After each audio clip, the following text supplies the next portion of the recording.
Muy buenas tardes, ¿qué tal están? Bienvenidos, bienvenidas una tarde más a Córdoba de cerca y a esta, su casa, Onda Mezquita 7 Televisión.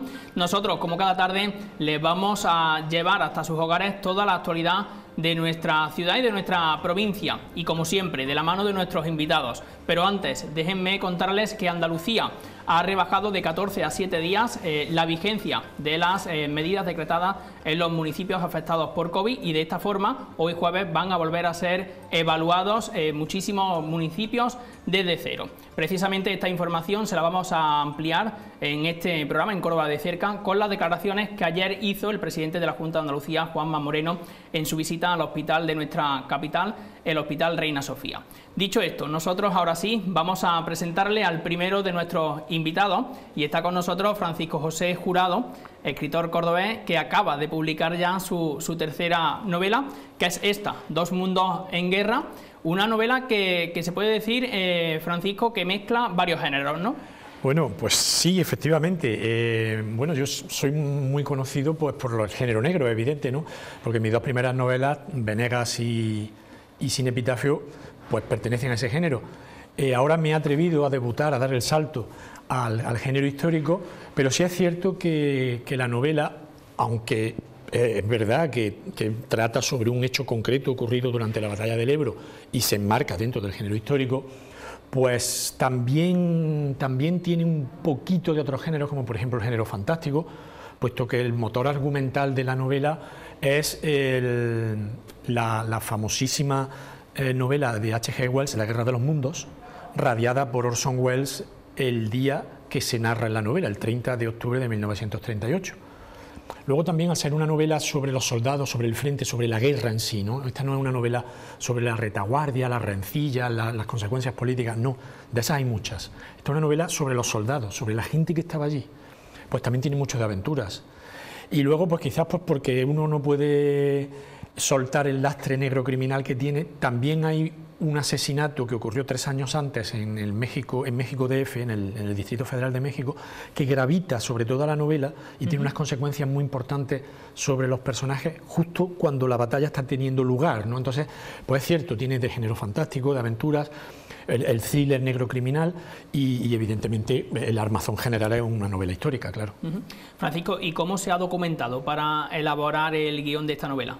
Mucho y muy complicadamente, sí. Eso sí quiero que quede claro, porque es una novela histórica muy documentada. Todos los personajes históricos, hay algunos inventados, pero los históricos son reales. Las situaciones, los lugares, las unidades de combate son reales. Yo he ido a los archivos militares, he estudiado también los partes de guerra de ambos ejércitos.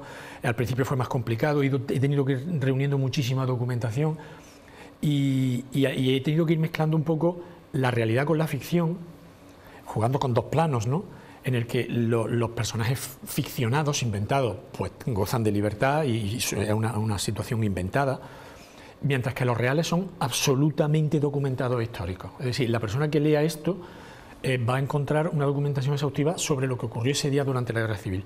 ¿Qué es lo inventado y qué es lo que da lugar al nacimiento de esta novela? Pues yo soy muy aficionado a la historiografía militar, y siempre, especialmente del siglo XX, pero no solo eso, también me gusta mucho la Edad Media, ¿no?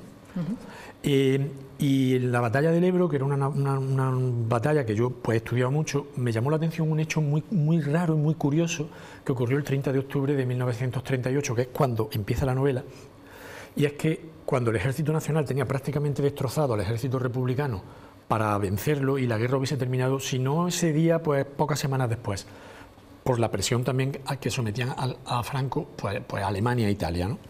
Sin embargo, cuando los tenían a punto de caramelo, digamos, ¿no?, se paralizaron los combates.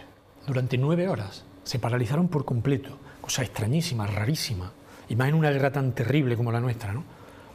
Entonces yo acudía a los archivos, a los partes militares, a investigar, y la excusa que se daba es pues que llovió mucho ese día, lo cual es cierto, pero también llovió mucho el día de antes y el día de después, y se dieron mucha candela, que hubo muchos muertos y no se podían retirar, que no había suministros tanto de munición como de comida, de logística. Es posible, todo eso es posible y es muy lógico. Pero a mí se me ocurrió pensar desde el punto de vista literario, digo, ¿qué hubiese ocurrido si la razón por la cual se paralizan los combates de la guerra civil y pudo cambiar el curso de la guerra civil ocurrió muy lejos de España? En concreto en Nueva York. Porque ese día, el 30 de octubre de 1938, Orson Welles radió La Guerra de los Mundos, que creó el pánico global en los Estados Unidos, de costa a costa. Hubo suicidios colectivos, huidas en masa, el terror global, ¿no?, que hemos visto como después en los medios se sigue dando, estamos todavía hablando de ese hecho, ¿no? ¿Y qué hubiese ocurrido si los radioescuchas republicanos en los Pirineos y las radioescuchas nacionales en el Cantábrico, en Londres, hubiesen captado una parte de esa emisión, ¿no? ¿Qué piensa que habría ocurrido? Claro, yo como una persona inteligente, yo hubiese dicho, un momento, resulta que la información que se me está transmitiendo es que desde los Estados Unidos está habiendo un pánico global, con huidas masivas, con suicidios. Vamos a ver qué está ocurriendo aquí. Yo no digo que sea verdad ni que sea mentira, vamos a ver qué está ocurriendo aquí. Y llamas al enemigo y paran los combates. Y a partir de ahí nace la novela. Es obvio, Alejandro, que eso tiene un recorrido, porque a Orson Welles se le obligó a salir en público, porque querían meterlo en la cárcel y querían matarlo, claro, por la que lió en el país, ¿no? Que tiene un recorrido, y ese recorrido fueron 9 horas. Claro, él se vio obligado a decir, un momento, no os suicidéis, no huyáis, es que es un radioteatro, es mentira.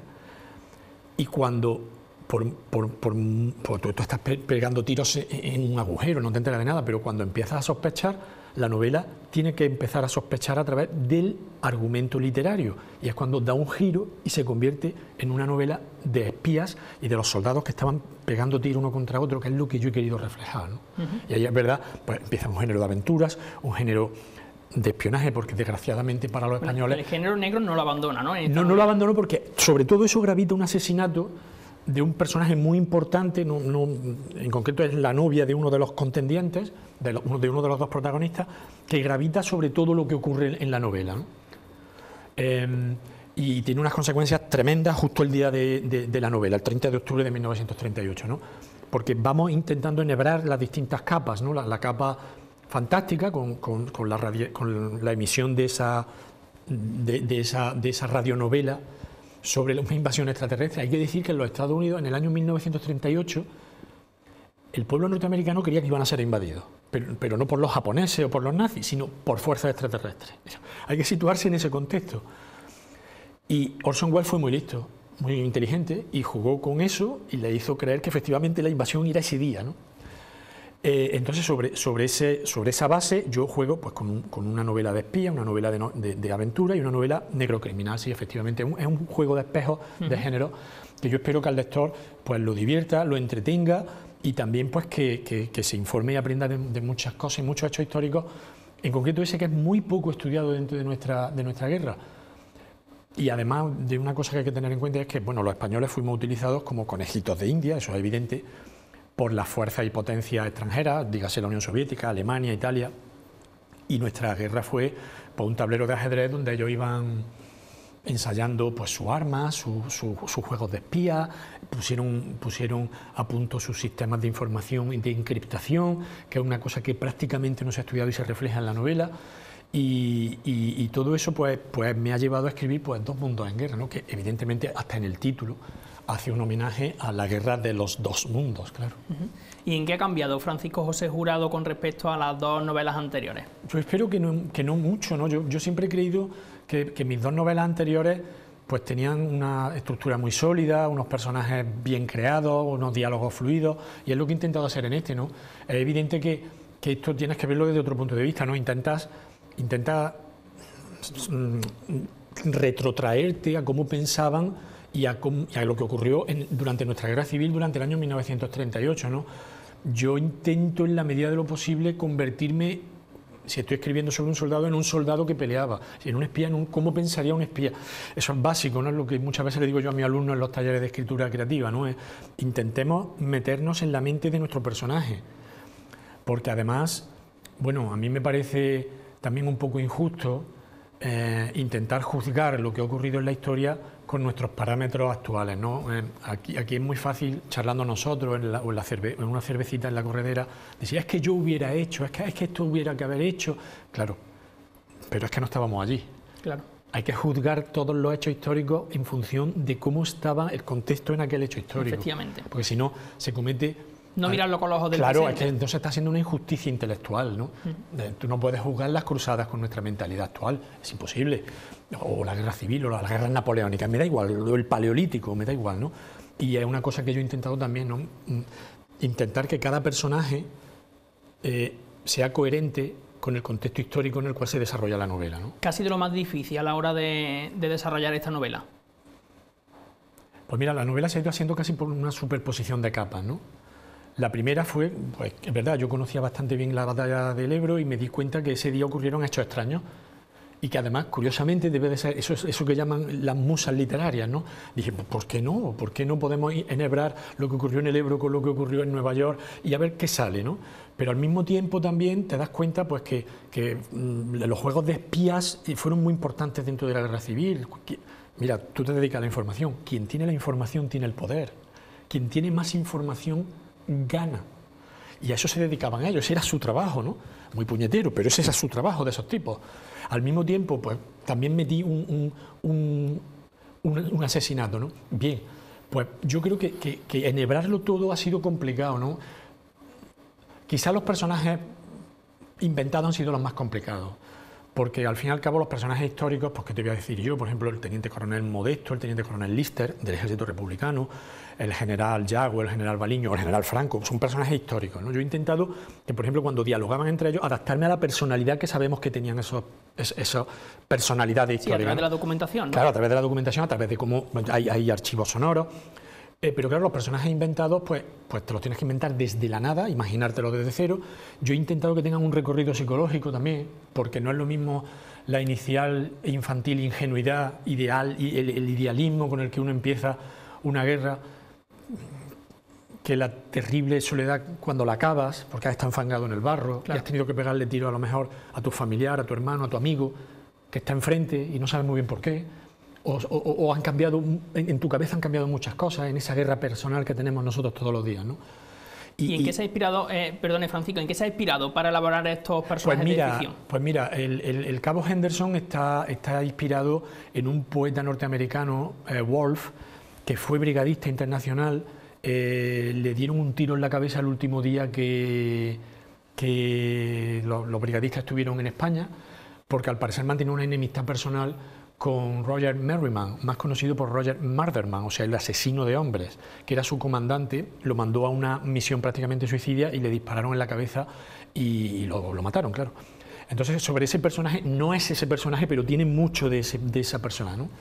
Y luego el teniente Mendoza, pues probablemente es un compendio de esa clase burguesa que abrazó la República con cierta simpatía, pero que conforme fue avanzando los años se dio cuenta de que eso no era lo que ellos esperaban, unas personas ilustradas, de centro derecha, y que se da cuenta pues que aquello no iba a ir a ningún sitio y que se encuadró y fue alférez en el Ejército Nacional. Lo que ocurre es que estos dos personajes principales, el cabo Henderson y el teniente Mendoza, que son absolutamente inventados, ellos se conocían, eran amigos, porque se encontraron 2 años antes en la batalla del Jarama, en el que, bueno, fue una batalla de frentes móviles, que no se sabía exactamente dónde estaba el frente, y a uno, al cabo Henderson, como sabía español, porque había estado en México varios años, lo mandan a una misión de escucha que es suicida, meterte en las líneas enemigas.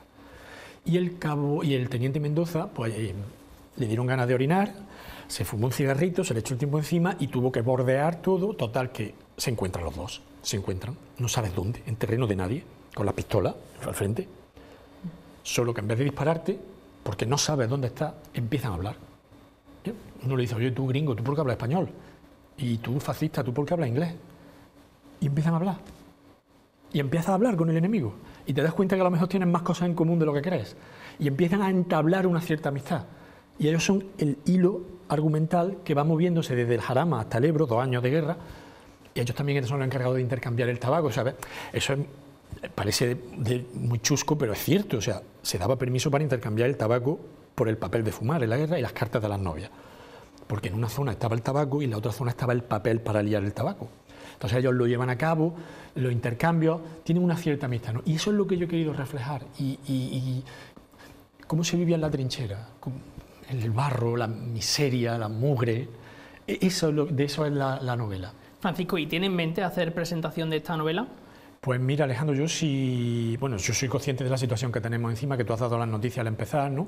Agradable, porque evidentemente parece que la segunda ola la tercera ola está remitiendo, pero bueno, hay que mantener la prudencia.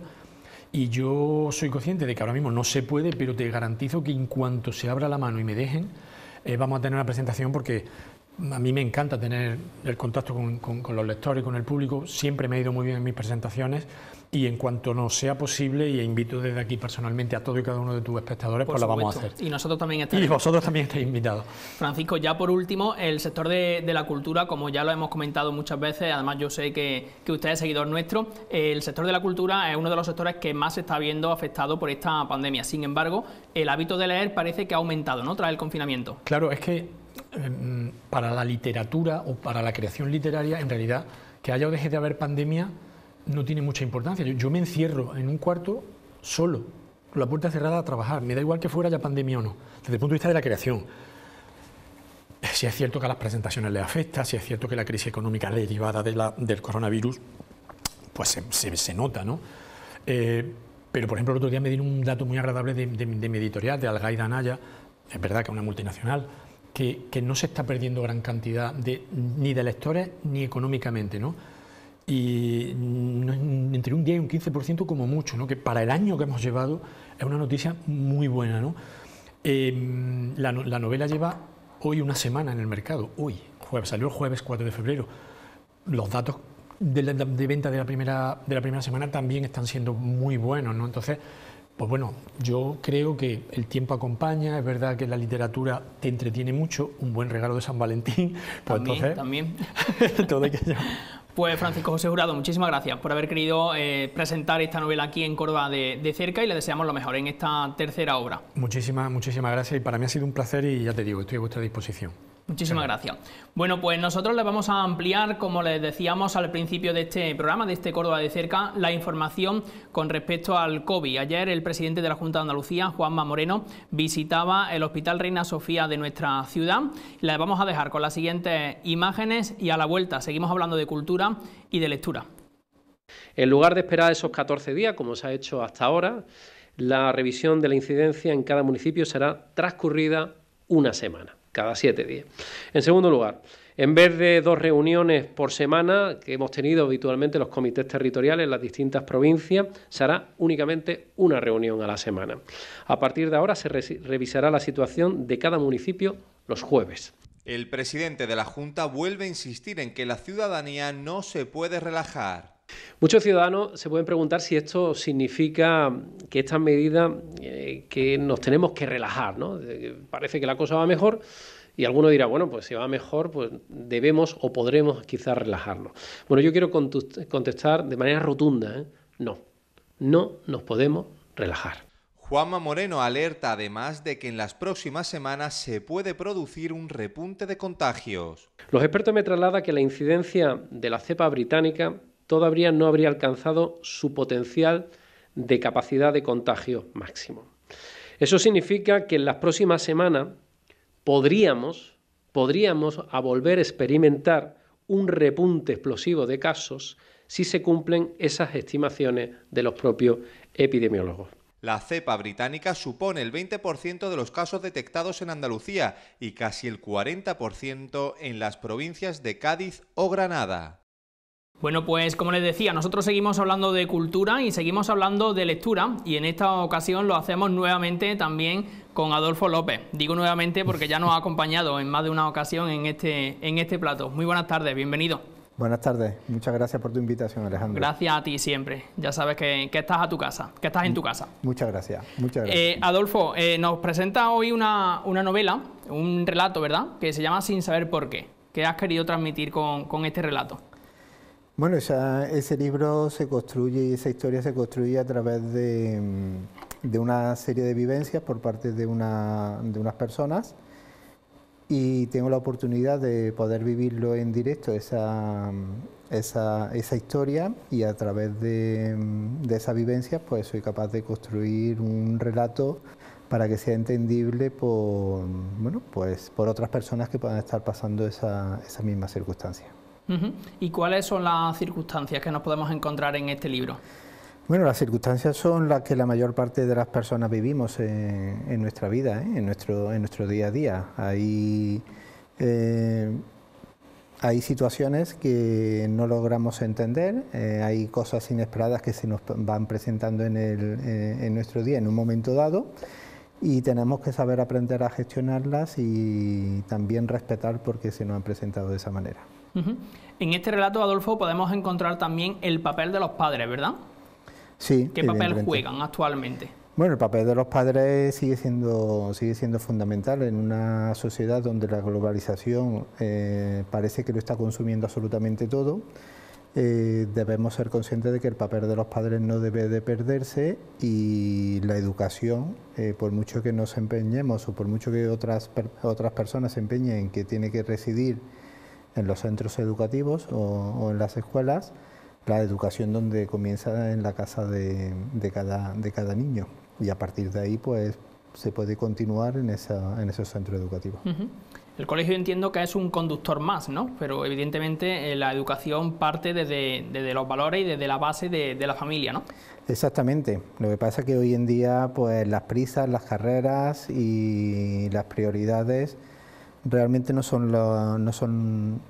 están dentro del ámbito educativo, sino que existen otras prioridades.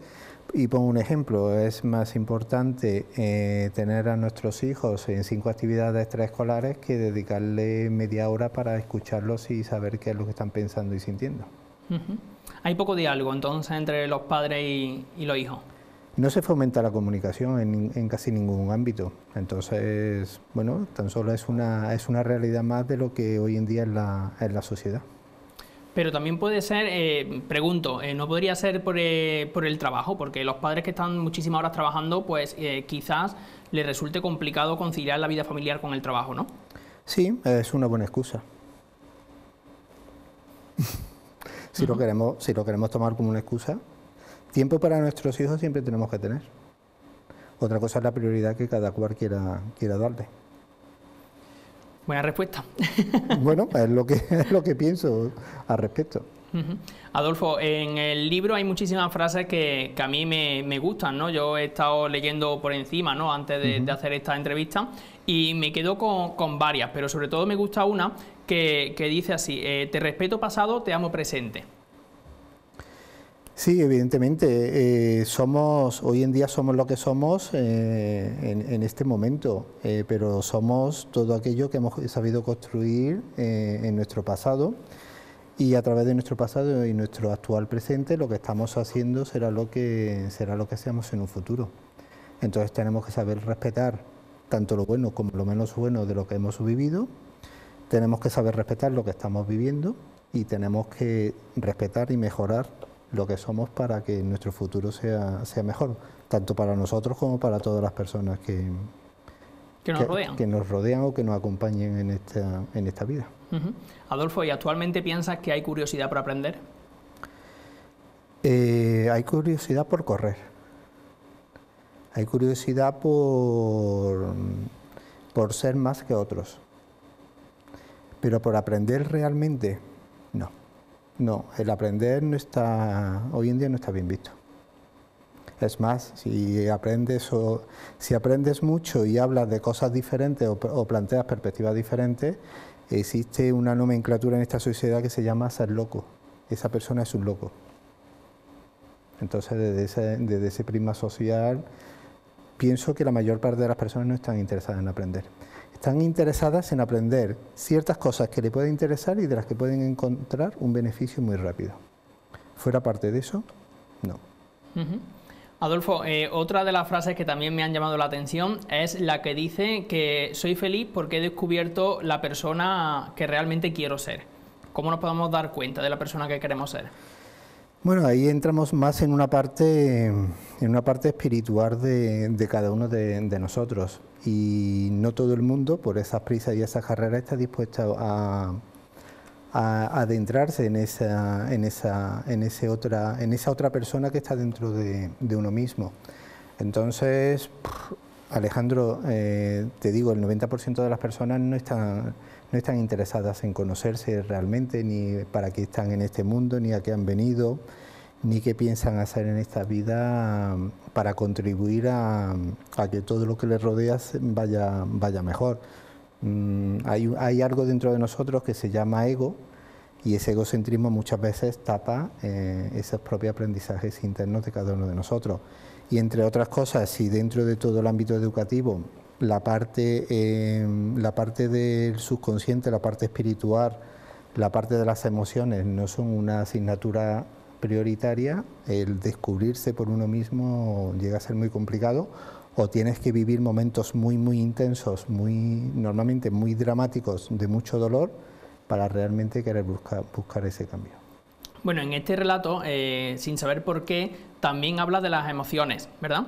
Sí. Tú lo has catalogado dentro de un apartado que has titulado El abdomen de las emociones. ¿Realmente sabemos gestionar nuestras emociones o no?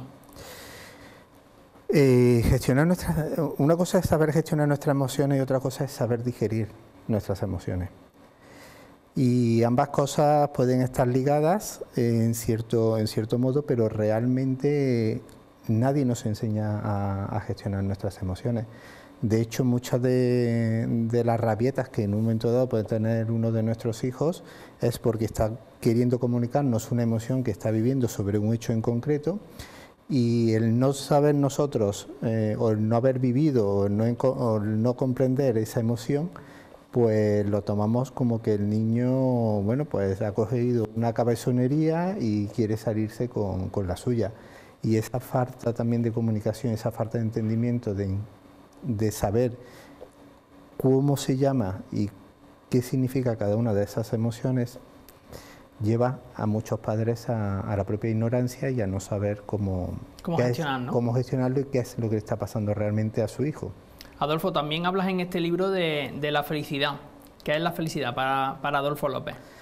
La felicidad es un nombre de marketing que alguien creó en su día y que sigue un prototipo que, si no estás dentro de ese prototipo, pues no eres feliz. Cuando yo pienso que realmente la felicidad de cada uno es sentirse en paz y a gusto consigo mismo, ser benevolente, ser generoso y ser lo más amigable posible dentro de la sociedad actual. Oye, ¿y cómo surge este libro? Ese libro no debería ni siquiera estar publicado.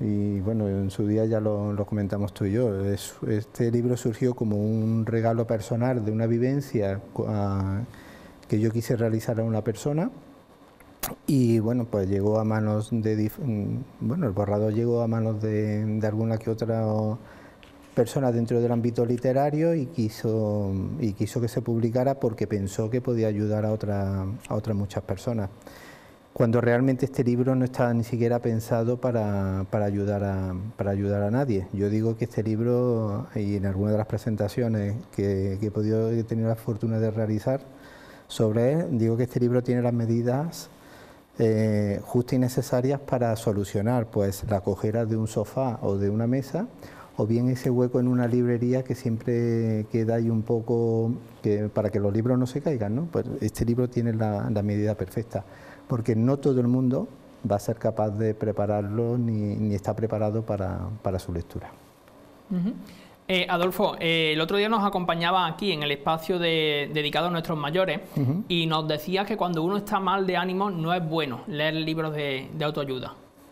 Así es. Parece una contradicción, ¿no? No. ¿Por qué? Porque cuando no estamos bien de ánimos, resulta que nos encontramos bajos en defensas emocionales. Entonces lo que estamos leyendo, lo que hemos decidido leer, a lo mejor no siempre viene bien para ese momento emocional que estamos viviendo. Entonces es más recomendable otra lectura generalista hasta que seamos capaces de estabilizar ese momento emocional, y a partir de ahí, y cuando tengamos claro para qué hemos adquirido ese libro de autoayuda, pues podamos definir si es lo que necesitamos o no. En el libro también, Adolfo, analiza la realidad que nos rodea. ¿Realmente nosotros somos observadores de lo que hay en nuestro entorno o no? Hay para esa pregunta tuya, hay un libro muy bueno que recomiendo, que es de José Saramago, y es un ensayo sobre la ceguera.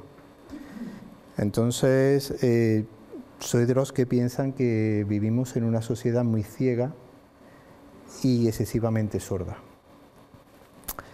Es más, vemos en muchas de las situaciones aquello que nos interesa ver y escuchamos aquello que nos interesa escuchar. Fuera parte de ello, para todo lo demás, vacío. ¿Y qué mensaje nos puedes mandar o qué consejo para afrontar un poco la situación que estamos atravesando? Porque muchos tenemos ya puesta en mente, bueno, la esperanza, ¿no?, en la vacuna, pero estamos viendo que el ritmo es lento y todo apunta a que por lo menos mediados, finales de este año la situación no va a mejorar. Bueno, eso es parte del mensaje que existe hoy en día. La vacuna no va a solucionar absolutamente nada, excepto...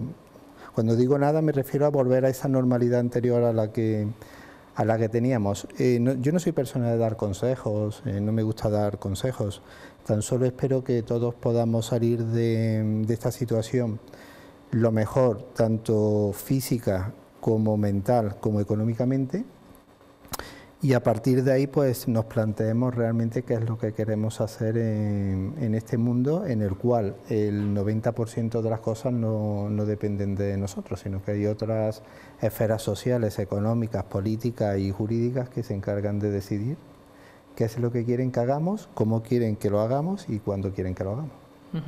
¿Respetamos, Adolfo, actualmente la opinión de los demás? Es que el valor del respeto es complicado de aplicar, Alejandro. Y no todo el mundo está dispuesto. Vuelvo a lo mismo, existe una palabra, existe algo dentro de nosotros que se llama ego, y ese egocentrismo de querer ser mejor y la necesidad de tener que ser mejor que los demás aparca el significado real de respeto. Porque a veces no somos conscientes, Adolfo, de que hay tantos puntos de vista como personas existen en el mundo, ¿no? Sí, evidentemente. Ojalá fuéramos conscientes de ello, pero tampoco nos enseñan ni nos educan a ser respetuosos y a ser democráticos. Adolfo, estamos ya en los últimos minutos de la entrevista. ¿Cuáles son los próximos proyectos que tienes en mente para este 2021? Para este 2021, vivir tranquilamente, disfrutar de aquello que no nos prohíban, porque hoy en día cada día que abro una noticia es para que haya una prohibición nueva, y lograr seguir siendo lo que realmente soy. Adolfo, ¿y la música qué papel juega en el estado de felicidad? Bueno, la música es capaz de movernos muchísimas emociones. No somos conscientes de cómo somos capaces de buscar ciertos temas musicales en ciertos momentos en función de cómo nos sentimos, ¿no? Entonces la música es algo fundamental para el ámbito mental y para el equilibrio físico también de las personas. Y, por ejemplo, y de cara a lo que son el hecho de las personas mayores, yo les recomendaría que, aparte de caminar, como ya comentamos en su momento, pues que vean menos televisión y escuchen más música. Bueno, y si ven menos televisión, que por lo menos pongan Onda Mezquita 7 Televisión. Sí, pero yo no me estoy refiriendo a este tipo de programas culturales. Ya, lo sé. Me estoy refiriendo a otras cosas. Adolfo, sin saber por qué este título y dónde podemos encontrar este relato. Pues sin saber por qué, tendrá que descubrirlo el lector, porque al final es un libro que no tiene un final cerrado, sino que abierto, ¿no? A modo de reflexión, un final, ¿no?, abierto para que cada cual encuentre sus propias respuestas y decida por qué ha escogido leer este libro. Y encontrarlo, pues puede encontrarlo en lo que son las plataformas digitales de Amazon, por ejemplo, y también a través de mi página web, adolfolopegarcia.com. Pues Adolfo López, muchísimas gracias por estar con nosotros un día más en Córdoba de cerca. A vosotros siempre y a vuestra disposición. Muchísimas gracias. A ti. Bueno, pues nosotros continuamos la tarde y antes de abrir nuestro espacio cofrade, les vamos a dejar con el noticiero de nuestro compañero Jaime de la Cruz, el becario de esta casa, de Onda Mezquita 7 Televisión, que ha contactado con Gonzalo, este chico que no tenía muy claro el nombre de esta casa, Onda Mezquita 7 Televisión.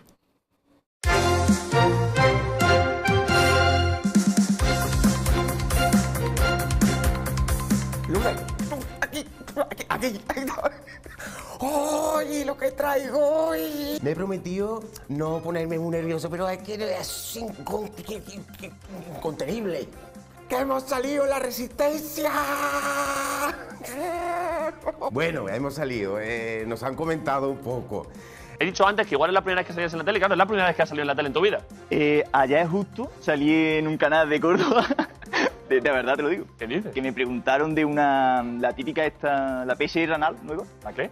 La PCR anal.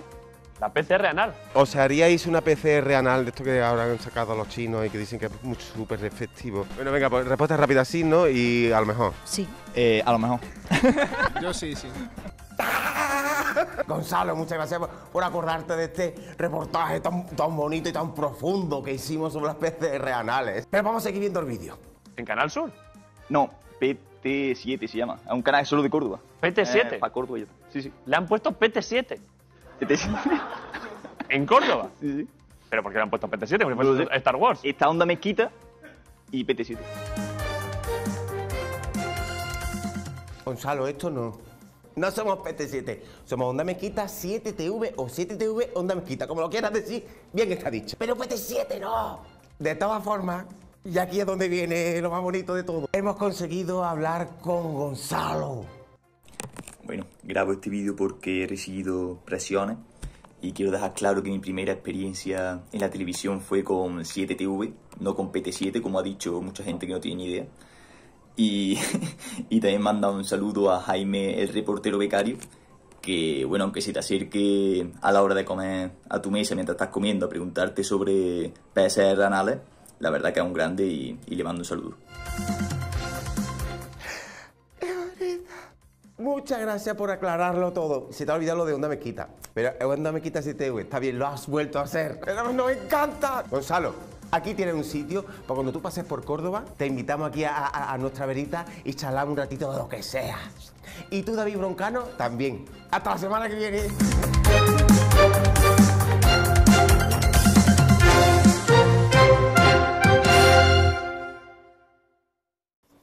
Bien, pues abrimos ya, como cada jueves, nuestro espacio Cofrade y lo hacemos nuevamente con Olga Caballero. Y digo nuevamente porque precisamente con ella abríamos este espacio. Ella fue la encargada de inaugurar este espacio que tenemos todos los lunes y todos los jueves. Bienvenida, presidenta. Muy buenas tardes. Hola, buenas tardes. ¿Qué pasa? Muchísimas gracias por estar con nosotros un día más. A vosotros por contar conmigo. Bueno, presidenta, tenemos la cuaresma ya a la vuelta de la esquina, quedan solamente 6 días, el 17 de febrero dará comienzo la cuaresma, una cuaresma muy distinta también a la de otros años, pero ¿cómo la afronta? Pues bien, ya estamos, como se suele decir, acostumbrados a esta historia y entonces pues bueno, la llevamos bien. Ya el año pasado ya empezamos por la Semana Santa, que no la tuvimos, y ahora pues la cuaresma empezamos. Nosotros desde la agrupación hemos pensado que tenemos que echarnos para adelante en todo lo que son los actos. Entonces empezamos con el primer acto, que es mañana, el sábado. Con el cartel de la Semana Santa, que digamos que es la primera ventana que se abre a lo que es la cuaresma y la Semana Santa, y lo vamos a seguir. Luego el domingo vamos a tener también la exaltación al Beato Álvaro en Santo Domingo, que qué pena que es tan pequeñito aquello que no podemos estar todos, pero bueno, espero que se pueda mandar alguna que otra imagen para que la gente pueda acompañarnos también. Y bueno, ya el día 17, miércoles me parece que es, sí, miércoles creo que es, claro, miércoles, si es que el miércoles es ceniza, miércoles 17 de febrero. El 17 de febrero, que es miércoles, y luego ya, bueno, pues el Vía Crucis, que lo tenemos el sábado, y ya poco a poco pues iremos. Sí, el 13 de marzo también, ¿verdad? El pregón de juventud. El 20 de marzo, el pregón de Semana Santa. De Semana Santa, siempre y cuando todo sea por el que el Ministerio de Sanidad nos permita y las autoridades sanitarias se puedan hacer todos los actos que se están programados. Sí es cierto que hay que guardar un aforo, que tiene que ser sitio abierto, y indiscutiblemente pues en el Gran Teatro, que será el pregón de penitencia, por supuesto con el aforo que nos permita. Que esté permitido, claro. El 20 de marzo a las 6 de la tarde en el Gran Teatro y con un aforo, como bien indica la presidenta, que será reducido evidentemente, pero que en cualquier caso habrá pregón este año y un pregón además, presidenta, distinto, ¿verdad?, al de otro año, un formato original, ¿verdad?, que la agrupación ha pensado. En principio pues se pensó, que de hecho lo hicimos, igual que va a ser el de Gloria el mismo que iba a ser, igual que habíamos pensado llamar a los mismos pregoneros y demás, quitando el exaltador de San Álvaro, que ya había hecho la exaltación el año pasado, que además fue el alcalde, pero este año se ha buscado uno nuevo. Y luego pues habló con Rafael Fernández, que había sido el pregonero, pero él decía que su pregón no era para una situación como la que teníamos. Entonces pues de estos pensamientos que se tienen así un poco locos, ¿no? Yo pensé, le dije a él, además, digo, me voy a poner en contacto con Miguel Ángel de abajo, que pienso que es una persona que en esto tiene mucho arte y puede sacar algo bueno, ¿no? Entonces se lo comunicamos, porque él estuvo conmigo hablando con él y estuvimos charlando los tres, y de ahí salió pues un pregón diferente, un pregón que nosotros ya habíamos hecho algo diferente en el 19, que fue precisamente de 3 pregoneros, que estuvo para mi gusto estupendo, y ahora pues una cosa parecida, pero de pregoneros que no existen y que ya no están.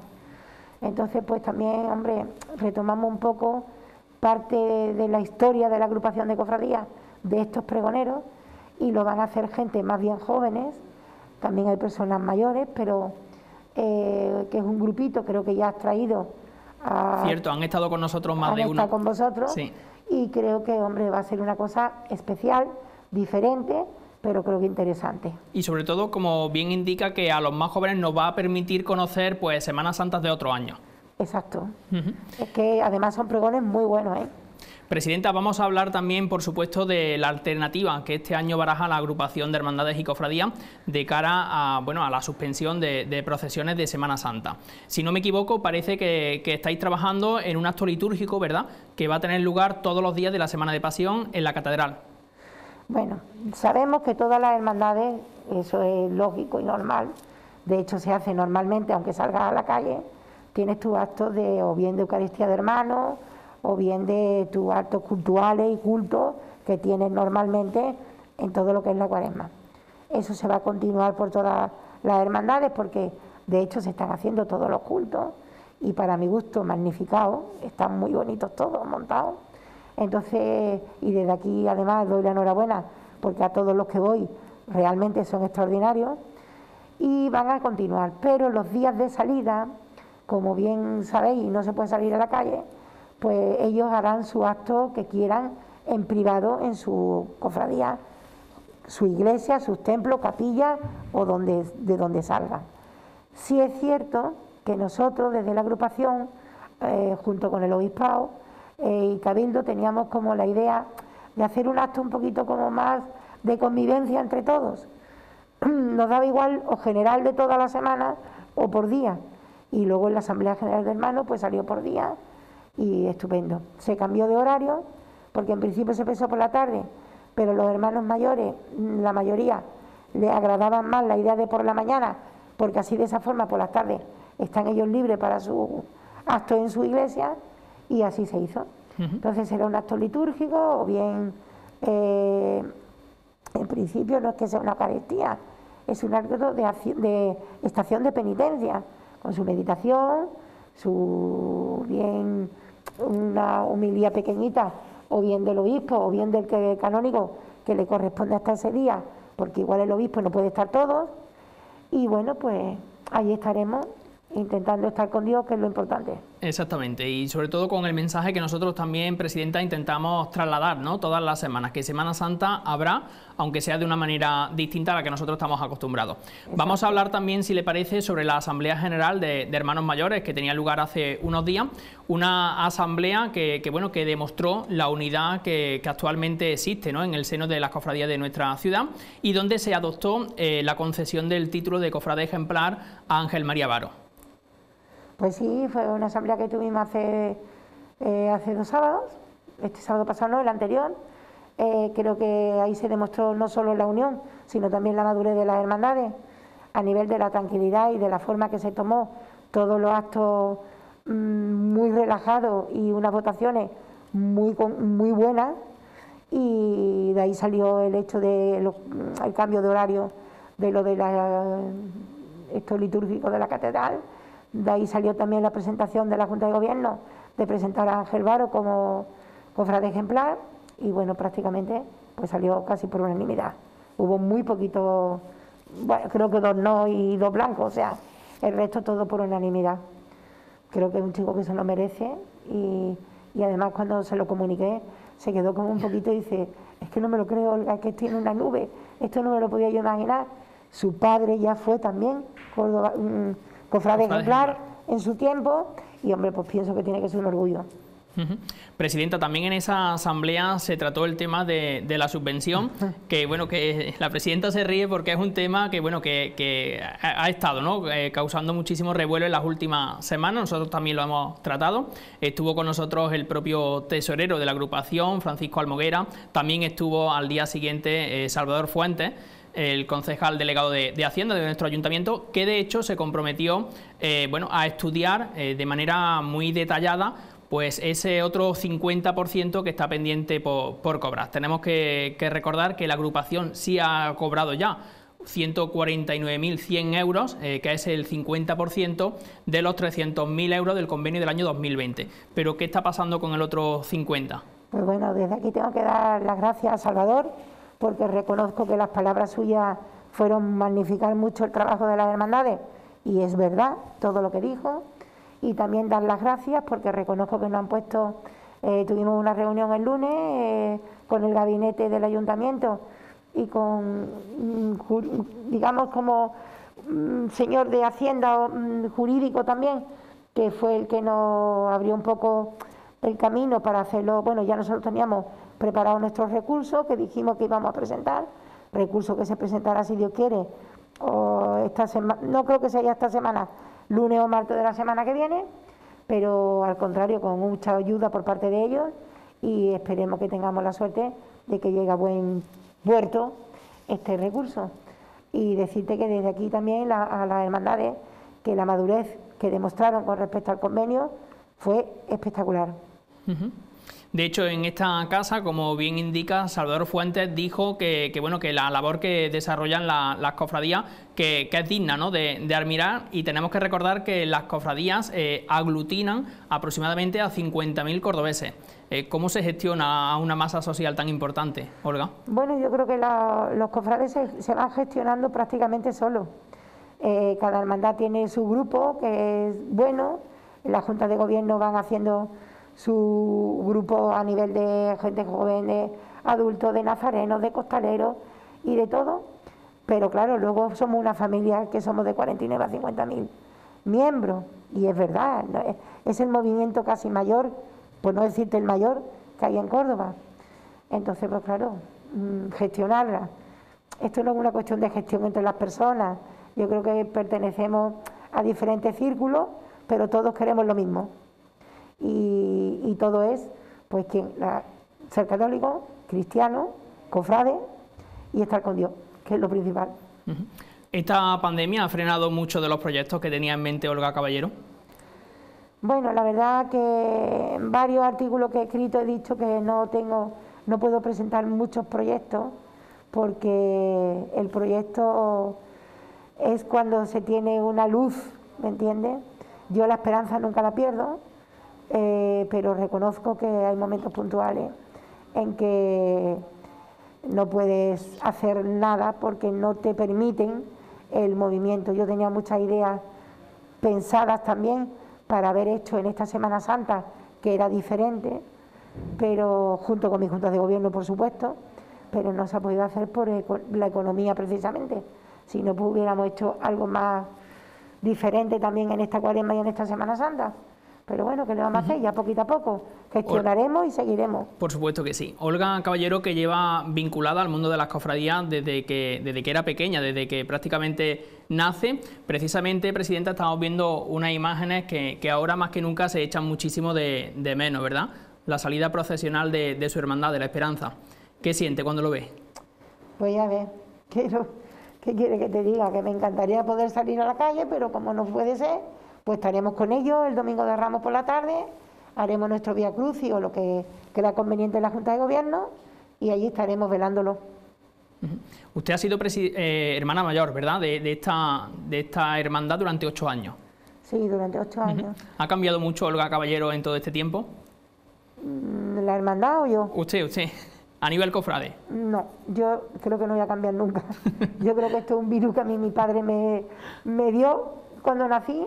Esto lo lleva en la sangre. Yo creo que a que le gustan las cofradías y las hermandades le gusta desde chiquitita. Y siempre, es que siempre desde chica he estado yo metida en cofradías.